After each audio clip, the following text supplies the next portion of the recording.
Ok, alors on va commencer par les tests d'API. Donc on va attendre avant de parler des outils qui contrôlent les navigateurs et on va regarder à un niveau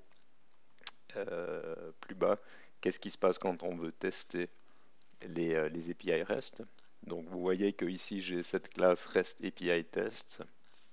Alors vous avez tous les commentaires, donc vous pouvez lire ces commentaires ici. Si on regarde les packages qui sont inclus, qu'est-ce qu'on a? On voit qu'on a Javax Web Service RS.client. Donc JAX RS, c'est l'API standardisé dans Java E pour écrire des API REST du côté serveur. Mais on voit qu'il y a aussi des packages clients. C'est ce que je vais pouvoir utiliser pour envoyer des requêtes vers un serveur. Et puis je vais utiliser ça au lieu de faire des appels en utilisant des sockets TCP et en devant écrire tout le protocole HTTP moi-même. Ou bien même au lieu d'utiliser URL Connection, la classe standard de Java, mais qui me demanderait aussi beaucoup de travail. Donc on va voir que grâce à ces packages ici, je peux construire mes appels sur l'API REST de manière plus agréable. Donc ça c'est une partie des classes. Et puis vous voyez qu'il y a aussi des packages liés à JSON. À un moment donné, je vais vouloir faire des assertions, je vais vouloir regarder ce que le serveur m'a envoyé. J'utilise ici cette librairie pour pouvoir inspecter les payloads JSON qui sont envoyés. Donc vous voyez ici, j'ai défini l'URL de mon serveur, donc c'est là où vous devrez peut-être adapter en fonction de ce que fait votre serveur d'application ou de ce que vous avez fait dans votre projet. Est-ce que vous avez 1.0 snapshot dans votre URL ou pas? Regardez bien. Donc après, qu'est-ce que j'ai? Ici, j'ai mon client, ça c'est ce qui va me permettre de faire mes appels REST. J'ai l'object mapper pour désérialiser les réponses. Et puis cette factory, c'est ce que je vais utiliser pour manipuler les objets JSON. Donc j'ai un setup où je vais préparer mes environnements et puis j'ai mes différentes méthodes de test.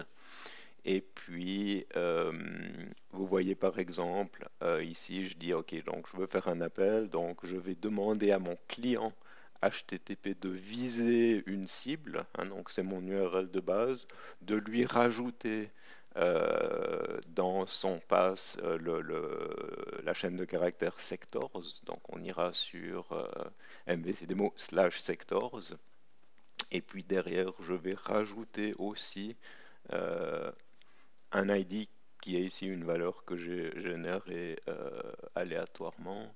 Où est-ce qu'elle est? Elle est ici. euh, en fonction de l'heure. Alors, c'est un test.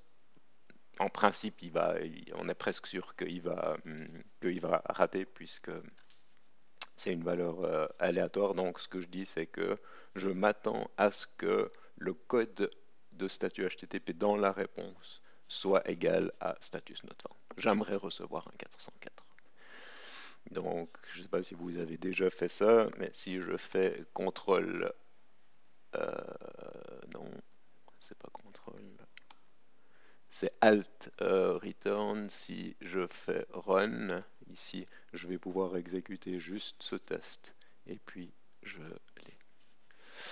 Donc ça c'est un exemple de test. Si j'accède à une URL qui n'existe pas, j'aimerais avoir 404. Ici, vous voyez que je prépare un objet JSON, je vais le poster vers une URL, et puis après, je vais faire des assertions. Donc, je m'attends, si j'ai envoyé un payload JSON pour créer quelque chose, la convention, c'est de retourner un code de statut 201 au lieu d'un 200, qui est simplement OK. 201, on a créé une ressource. Et puis, une bonne pratique, c'est aussi le serveur va envoyer dans sa réponse l'entête location, et dans l'entête location, on va avoir l'URL de ce qui a été créé. Donc je ne vais pas commenter ici les autres tests, mais c'est toujours la même logique. Où on prépare des requêtes. Des fois, on va envoyer des objets JSON et puis poser des assertions sur la réponse. Et puis, vous avez ici, de temps en temps, vous voyez que j'ai reçu une réponse. Et puis, je vais utiliser cette librairie JSON pour décortiquer le payload de la réponse et puis vérifier qu'il correspond bien à mes attentes. Donc, vous voyez ici, ça, c'est un type de test où je vais tester mon API sur le serveur. Et puis, c'est quelque chose qui est très pratique quand on va commencer à changer le code ou mettre à jour les librairies qu'on utilise. Ben, on exécute nos tests d'API et puis on est sûr qu'on n'a rien cassé.